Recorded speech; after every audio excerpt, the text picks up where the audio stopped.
जय जिनेन्द्र।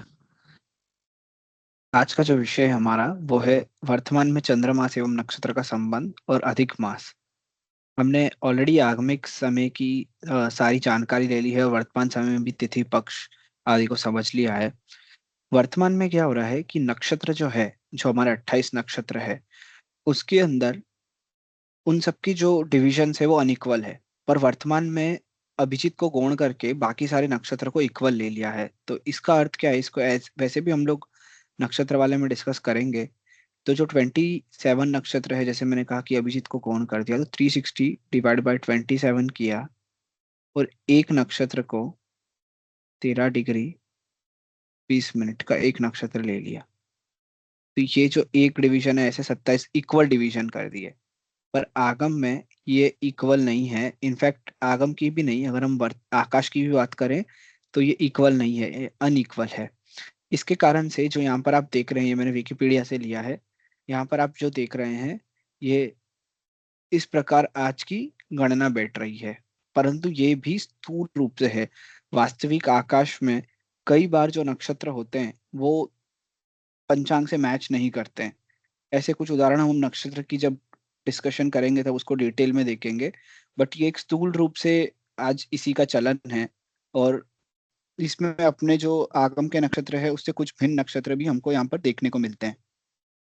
तो ये केवल अभी सिर्फ जानकारी के लिए है, किंतु आज भी इस पर कुछ और अगर काम हो सके तो वर्तमान के पंचांग और सूक्ष्म हो सकते हैं। और उसकी संभावना इसीलिए पॉसिबल है क्योंकि हमने एक्चुअल डिग्रीज ढूंढी है नक्षत्र की।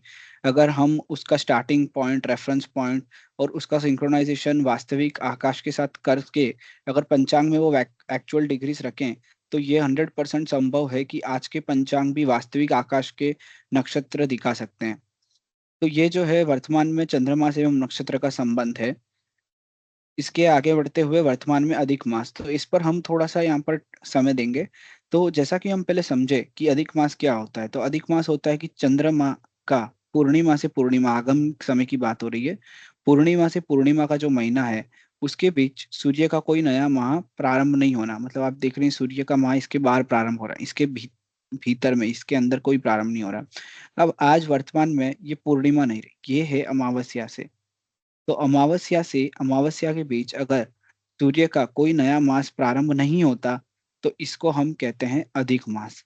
अब जैसा कि हमने पहले समझा कि गतियों में परिवर्तन हो रहा है। अब गतियों में परिवर्तन होने से क्या होगा कि चंद्र का महीना कभी बड़ा होगा और कभी छोटा होगा। तो ऐसी अनेक परिस्थिति आती है। अब सूर्य में भी क्या होगा कि सूर्य का भी जो महीना है उसमें भी छोटा बड़ा होने की संभावना रहती है।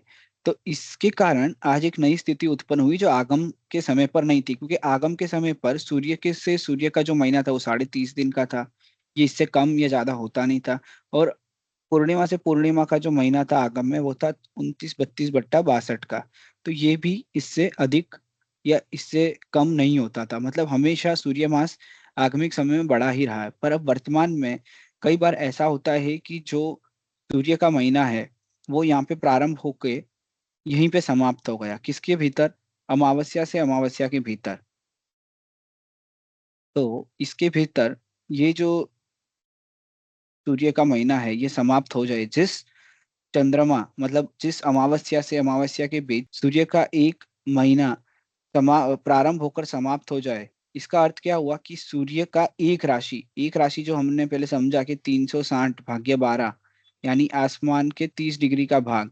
तो सूर्य की एक राशि में संक्रमण पूरा हो जाए तो उसको कहते हैं क्षयी मास। अब क्षयी मास क्या होता है, क्षयी मास या तो आता है 19 वर्ष में या आता है 141 वर्ष में। यहाँ पर ये भी हमने देखा है कि सौर वर्ष का मान आप देख रहे हैं, ठीक है, और जबकि चंद्र वर्ष का इतना है। इन दोनों के अंदर प्रतिवर्ष कितना अंतर आता है, जिसके कारण अधिक मास की उत्पत्ति होती है। तो ये जो वर्तमान में है परिभाषा है कि अमावस्या से या अमावस्या के बीच यदि सूर्य का कोई माह प्रारंभ ना हो तो उसको हम, और समाप्त भी ना हो, तो उसको हम कहेंगे अधिक मास चंद्र का।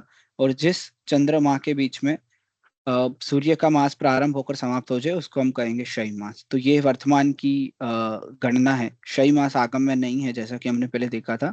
क्षयी मास वर्तमान की परिस्थिति, वर्तमान के आकाश की गणना के अनुसार नई चीज ऐड हुई है। तो यही है आज के सेशन में। जय जिनेन्द्र।